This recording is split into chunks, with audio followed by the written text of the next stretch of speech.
hopping on here. So fun. Happy Monday, everyone. We're so happy that you have joined us this morning. It's so fun seeing all of your beautiful faces. We have the wonderful Melissa Busby with us this morning. And if you didn't know, Melissa is the founder of Mercy for Mamas, which we are so honored to partner with again. We've partnered with in the past, and I believe a couple of our founders even got to meet Melissa, and when they were in Uganda, they got to kind of experience the whole thing. So we're super excited that she has decided to join us on the call this morning. Starting with our second quarter promotions, we will be donating mama kits and diaper kits for joining and parties. We're very excited about that. So Melissa, thank you so much for joining us. Oh, thank you so much for having me. It's a pleasure, and I just love Trades of Hope and all the work that you guys do, and we are so excited to partner with you again. That's great. We're so excited too. If you could just start out by telling us a little bit about your organization and how it started. So Mercy for Mamas started kind of unofficially in 2011. I was in Uganda adopting our youngest daughter. And I'd been coming to Uganda for several years, already developed a love for the place and the people, and then we decided to adopt from there. And we had a very long and complicated adoption process and ended up staying there for almost a year. And during that time, just came to love the culture and the women, especially even more. And our daughter, Mercy, her mother died during childbirth. And I really wanted to do something to honor her mother. And I wanted to find out why this was happening. I had no intention of starting an organization, just doing a small something to honor her mother. And I found out about mama kits and just the great need. And during that year there, I just learned even more and made more connections. And we started passing out mama kits. I had a blog at the time, and I would write about a need and people would donate, and I would give out mama kits. And then in 2012, after we were home, is when it really began in full force. And we just started with different partnerships all across Uganda, and it's just been growing ever since. Really a picture of being the hands and feet of Jesus wherever you go. And I just think that's such a beautiful story because we take so much for granted sometimes, and what a beautiful work you started just on being obedient. So appreciate that. Can you give us a picture of what life is like for a pregnant woman in Uganda? Life is not easy for a pregnant woman. You know, we always complain here in America about how uncomfortable we are when we're pregnant and the different things that can be a problem. But for women there, it can honestly be sometimes life or death. And it's just a struggle.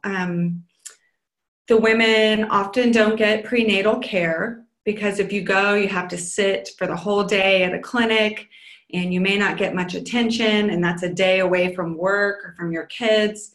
So they don't get a lot of prenatal care. And then just trying to even get the money for transportation to go to the hospital when it's time to deliver can be a burden. And in a hospital in Uganda, when you go to give birth, you have to bring your own supplies. And so that's what the mama kit is. It's all those supplies packaged together so the women can have the needed supplies to get access to the hospital. The hospitals, the government-run hospitals, don't keep supplies on hand generally. And so if you get there and you don't have them, they're not going to help you. They're going to prioritize the woman who does have gloves, who does have cotton or razor blades or whatever is needed. Those women are going to get treated first, and you're going to get pushed to the side or refused care, or maybe sat in a corner until you have enough money to pay for whatever extra thing it is you might need. And so that's why we give the mama kits. And we tell the women, hey, you know, maybe this mama kit can help you save money. You don't have to buy the supplies, and you can use that money, save that money to pay for your transportation when it's time to deliver, or whatever extra thing they might need.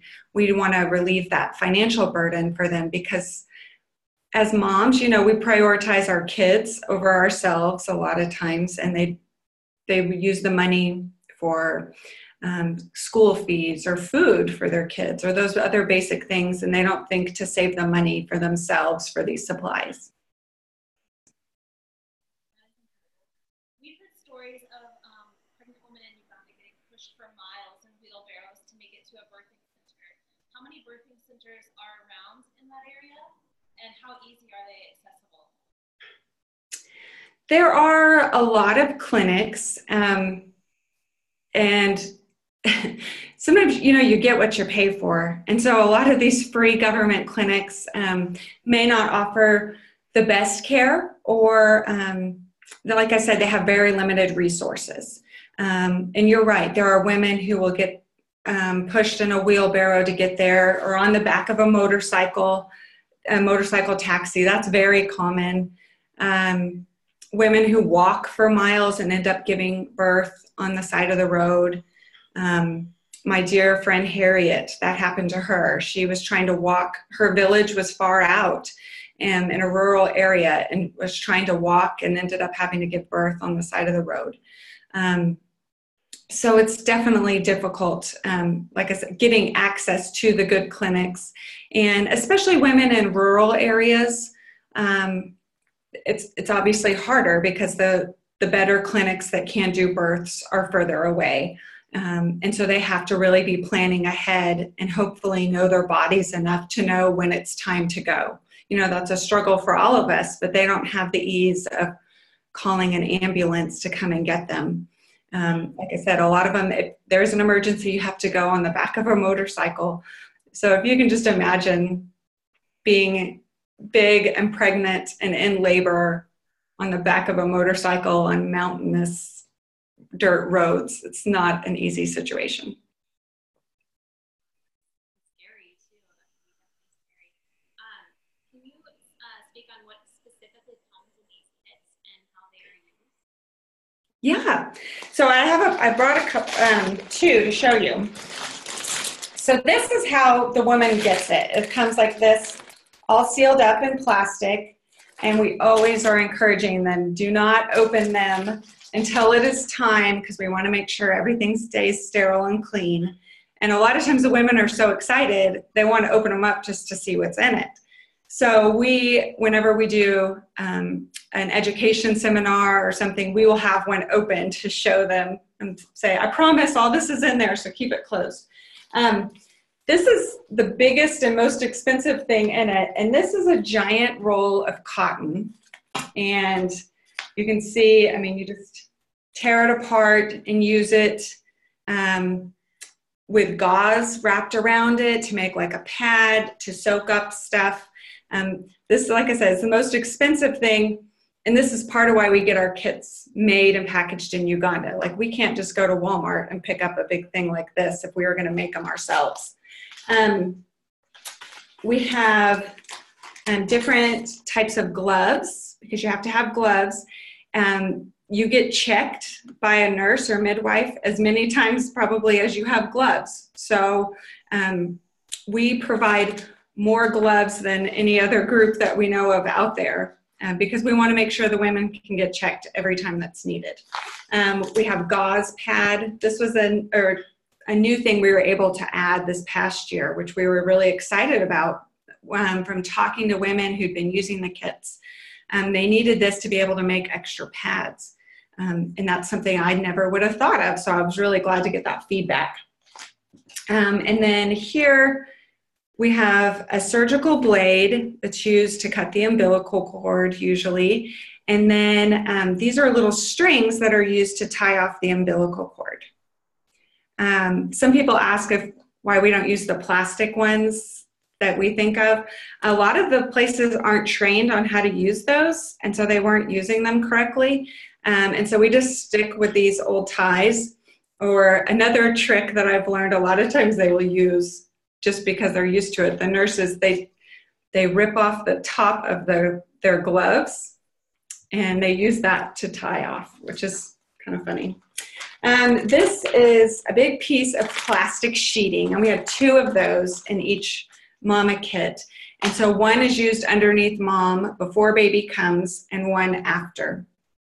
And this is a very prized possession. And I've been in remote villages after a baby's born, and the mom still has one of these that she has cleaned and bleached and uses on her bed for the baby. So when the baby wets the bed, or for all kinds of things. It's always amazing to me how resourceful people can be.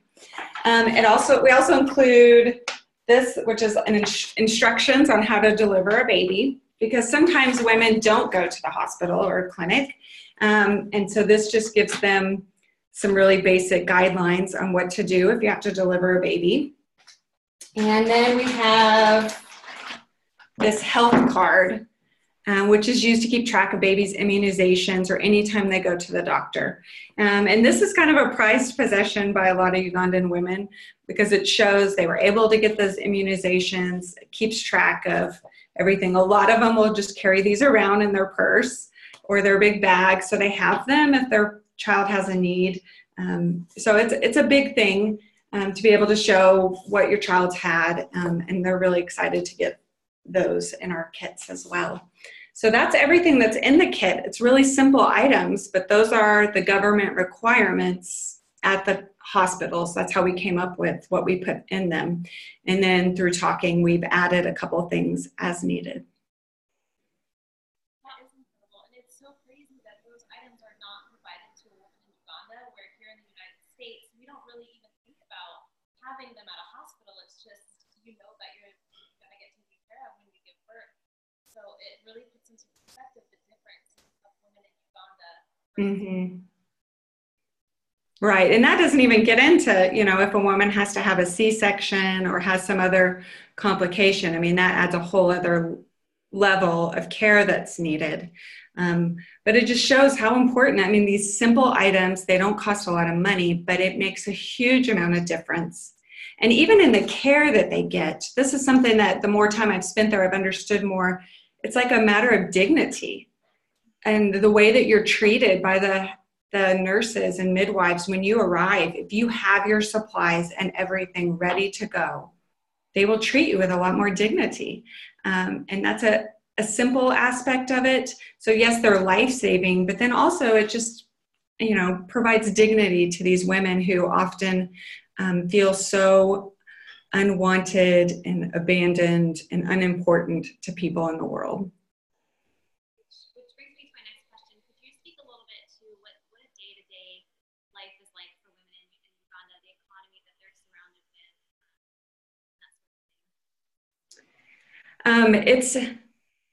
with? Like I said, life is not easy for these women. A lot of them, I would say the majority of them, are single moms. Or if there is a man involved, he is not doing much to provide for them. The women that we serve are usually the most in need. It's how we try to focus on, obviously. So these women are living on, $1 to $3 a day, probably. They are working so hard to take care of their homes, take care of their children, provide money for their kids to go to school, and then trying to make some kind of income to provide for themselves. So they're maybe selling kerosene for people's lights in their homes, or they're working at a fruit stand selling whatever they can every day. Just simple jobs. In the more rural areas, the women are gardening, farming. We do quite a bit of work with an area outside of Jinja in Uganda where there's a lot of sugarcane plantations. So they might be women who work in the sugarcane fields all day.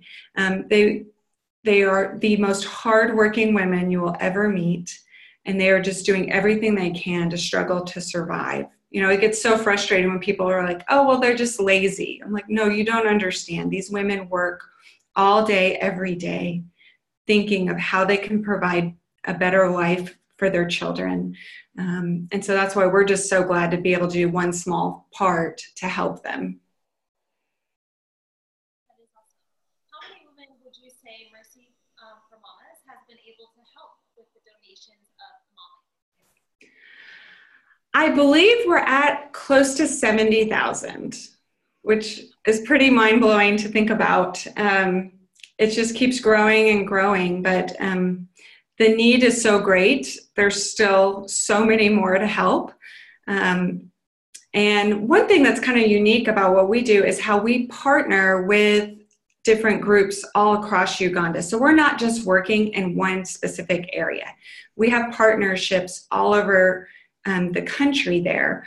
And so we're able to work with a lot of different people because we work with churches, clinics, crisis pregnancy centers, with some missionaries, some women's like empowerment groups, microloan groups for women. So all different unique places, and some like might be a super remote island on Lake Victoria, and some might be right in the heart of the capital city. So all different kinds of people, and that's what's allowed us, I think, to grow and to reach so many different people. So we talked a lot about the Mama Kit. Can you share with us a little bit about the diaper kit and how that is also very helpful to Yeah, so about a little over a year ago, we started these diaper kits, just from talking to women about, what are some other needs that you have. One thing I love about our diaper kits is we partner again with another group that is employing Ugandan women to make these diapers and has created this great business that provides jobs for these women. And then I love that we're buying them and passing them out to other women in need to help them. So a lot of times babies don't have any diapers or don't use any, or they'll just use some different like cloths or rags kind of tied up around the baby. But generally, I've just learned from all the babies I've held over the years, they generally don't have a diaper on. So just be prepared. But this is a great way to help keep with hygiene. A lot of times babies will get little infections, get sick, or if they do have something, the mom is obviously washing by hand, and it's a lot of work. So these are made with special fabric that washes and dries very quickly, and keeps things nice and clean. It has these great diaper covers and then some different inserts, and sometimes they'll do their own inserts into it as well.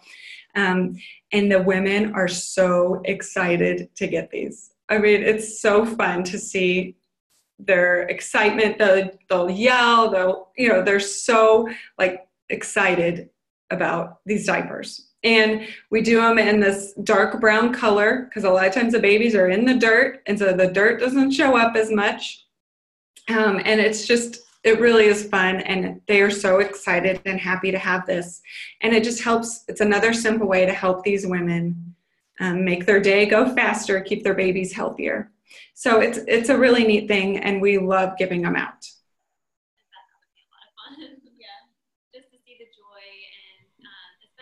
I'm sure a lot of the moms that you've given the Mama Kit to also receive diapers. Yeah, so sometimes we'll give them all out together, or sometimes if it's a place we've been a lot of times before, we'll give diapers to the ones who already have their babies and Mama Kits to those, or it just depends on place to place. But yeah, they're so excited. How many do you have working with you at Mercy for Mamas to make these kits and make sure that you have the amount that you need dispersed? And how many, I don't know if it's staff, or how many would you say that are helping in that area with you? In Uganda, we only have one full-time staff person, and he is a jack of all trades who does a little bit of everything. He's a great, great asset to us. And then we have several people who work part-time or as needed. We work with Ugandan nurses. We do a lot of prenatal education seminars, and we want to have Ugandans teaching Ugandans as much as possible, because my childbirth experience is going to be very different than theirs. And even nurses who work in America, they provide great insight, and we love having them, but it's always good to have that Ugandan nurse who will know the best way to relate the information. So we have those nurses that work for us on a contract basis.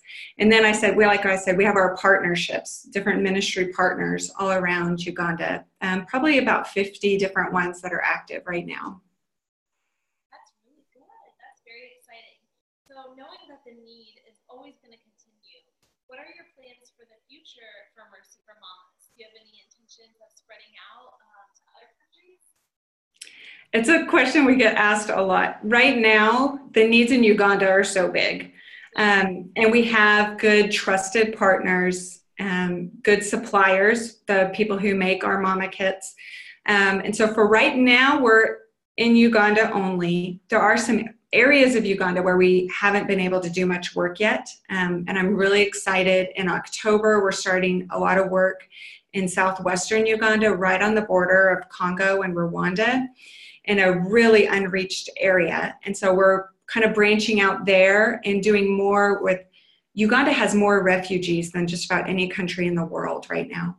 And so we're doing some work in refugee camps in areas in northern Uganda. We are possibly looking at moving into Rwanda a little bit. It's just a matter of getting through all the red tape and finding the right suppliers and partners.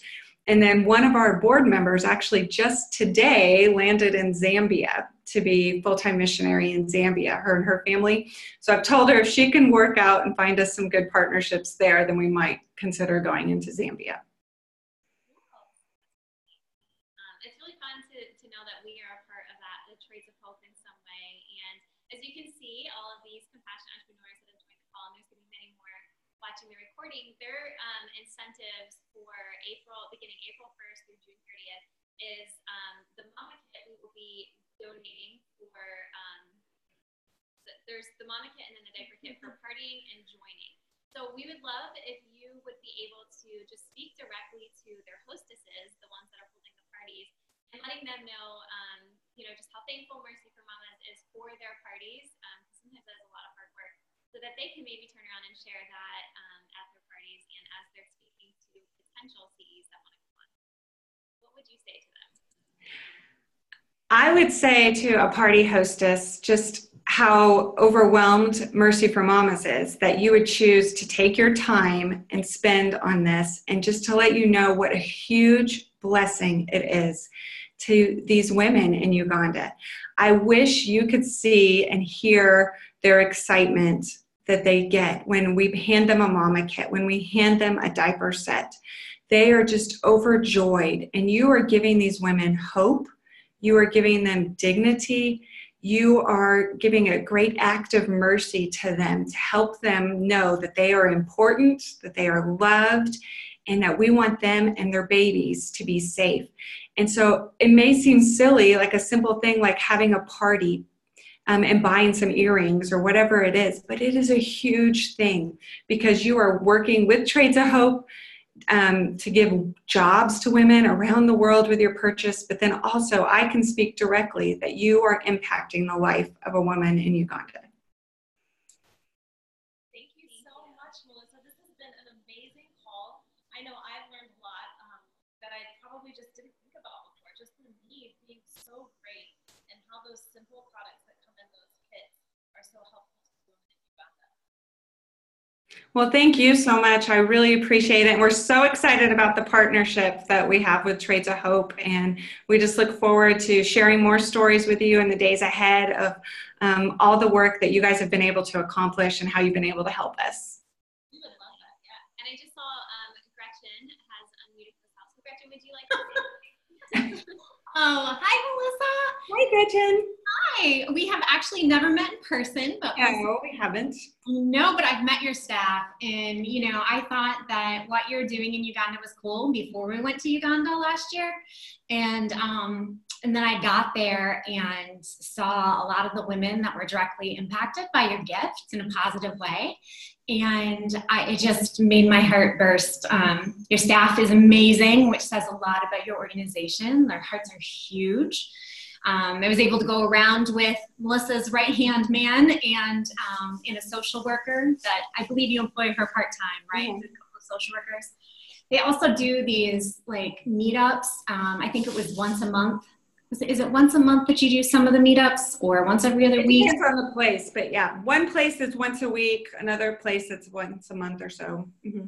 Well, one of the women there was telling me we'd gone to visit a bunch of moms who had had babies and had gotten the kits, and they shared their success stories with it and how much it meant to them. And then we went to the last house we went to, was actually a woman who shared how the meetups had changed her life because she was in a definitely abusive relationship, super hard. She sold bananas to feed her kids. And just what Mercy for Mamas was doing in that community. I mean, as you guys can imagine, in the slums, there aren't a lot of small groups opportunities, right? These women and men are just working to survive. And so that was just so touching too. So there's so much. I love the practicality of your organization, how many lives you touch. I think it's so beautiful. And I like the dignity part that you said, because I can imagine if I'm the young mom who's maybe 15, 16, 17, whatever, a lot of the women that we happen to meet were teenagers, and you go to the hospital and you don't have your stuff, like, just, I mean, to put it simplistically, how embarrassing that is. Right. Like, how in your head, you've got to be doing the self-talk. How in the world am I going to be a good mom to this baby? I can't even like get the stuff, you know? So being able to start off that journey with your new baby, having what you need, and having the nurses and doctors, like you said, treat you with respect and dignity, that's a awesome way to start. And for me, it's extra emotional today. Oh gosh, sorry. Jordan, who I will always call Jordan Cundiff, but Michelle and Jeremy's little girl, who's now not a little girl. She works for us, Melissa. So a lot of the CEs know her because she posts a lot of the celebrations. She had her baby this morning.